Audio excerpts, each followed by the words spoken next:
Hi, my name is Jessica Gu, and unlike our previous speaker, I look exactly like what I am.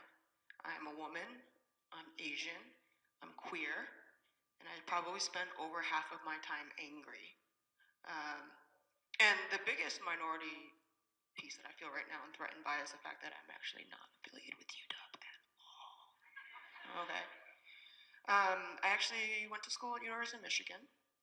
And when I was applying for residency, UW was high on my list. We had to match in Seattle because I couples matched, and that was where my partner really wanted to end up. And I went to interview at UW, and my wife, who by the way is white, was like, "Jess, I don't know about this. They don't have a great reputation for race, and you're really unhappy when that happens, and then I'm really unhappy." And then I thought, well, don't be racist. Just because there's a bunch of white folks doesn't mean that they don't know what they're talking about. And I'll be honest, I specifically did not rank University of Washington because of the things that I experienced when I was interviewing here. And I would say that having talked with folks, it's not an anomaly. That's to happen. I didn't catch that. You guys didn't make it welcome for me when I came.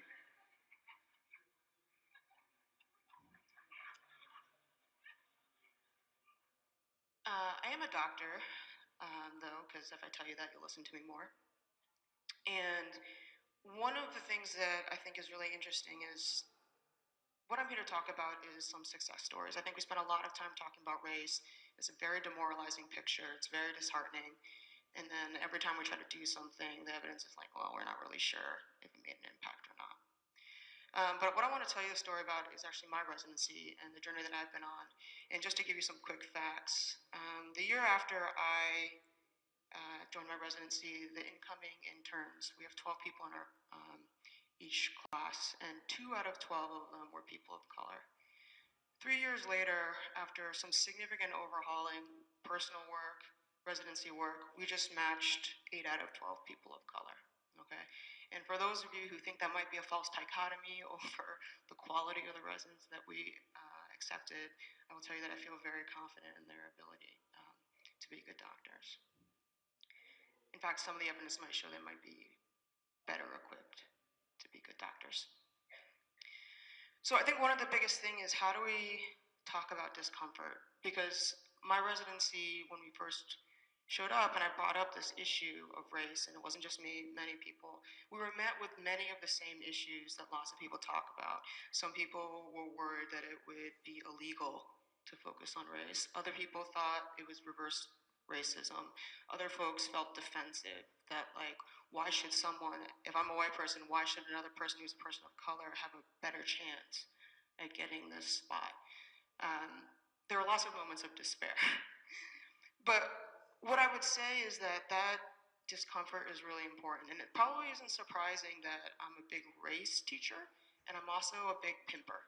So I don't know what the right word for that is anymore. I know it's not right, but I haven't heard the new correct term for that. So, and I would point out that medical education historically and still continues to rely significantly upon making people feel uncomfortable. So it's something we do very well. And so I feel like talking about race should be a natural extension of that. Okay?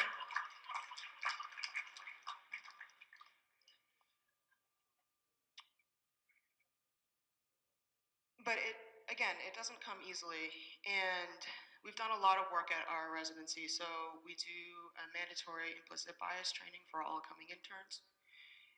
Our program director, who initially went from very resistant, very defensive, has now made it his like one of the top 3 priorities of our residency to increase diversity. And I think it's really important that we talk about racial diversity in the sense of power and inequity. Because it's really easy to talk about diversity, like, oh, you are a snowboarder and I'm a skier, and we learn so much from each other. And that's comfortable, but it's not comfortable to talk about power and inequity. But that is really where the crux of everything is. So we do implicit bias training.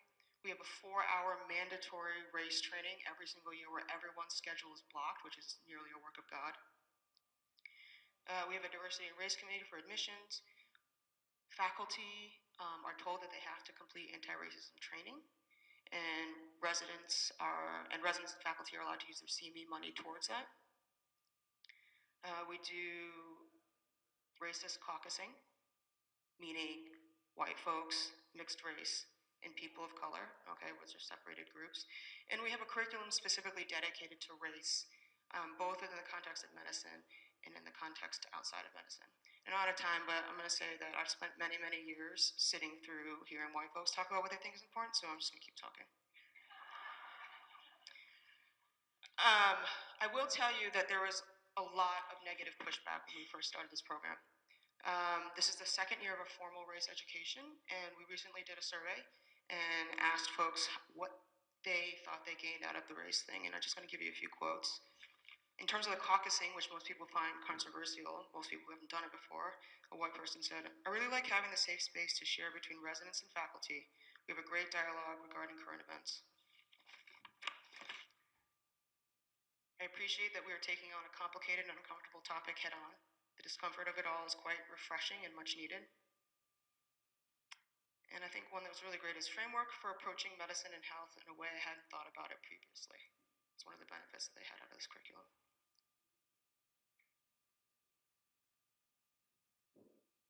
So I think that I'll just close by saying that it's not easy work, but medicine isn't easy work. And that if there were a disease that caused as much health inequity, morbidity, mortality as racism in this country caused, it would be on all the boards. It would be part of your ACGME requirements. You would have lectures on it. We wouldn't be sitting here after work thanking white folks for doing something they should be doing already. So I appreciate the sisters, thank you, but white folks really like Chris Rock, so I'm gonna quote him too. He talks about like, oh, you shouldn't feel good about not going to jail.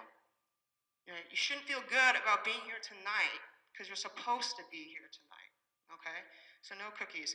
I think the major thank you that I will give is to the countless hours of faculty and students of color who give their volunteer time to mentor other students of color, because there is no built-in time for that. So that's the only thank you that I'll give. And thank you to the microphone for not being all messed up, which also shouldn't be a thank you, because I feel like if I were more important, that would not have happened.